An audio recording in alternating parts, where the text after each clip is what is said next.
So guys, kumakain kayo nito.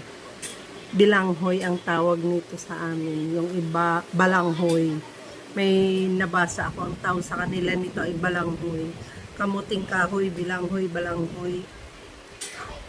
Kasaba.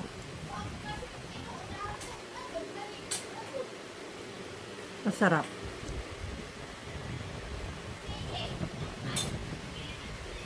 Masarap-sarap na bilanghoy. Ito yung, dati ito yung pinakakanin namin. Ito yung kanin namin. Kung wala kaming bigas.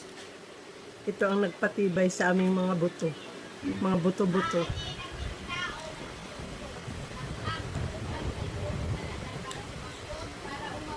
So, ito ang pagkain namin dati.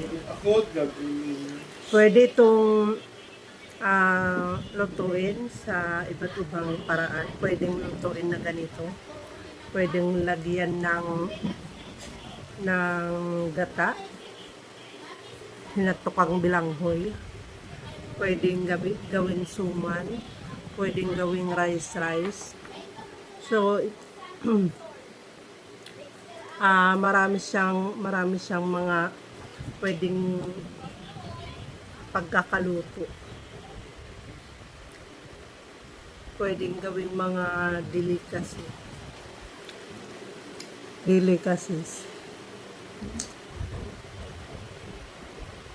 Painit-init pa siya.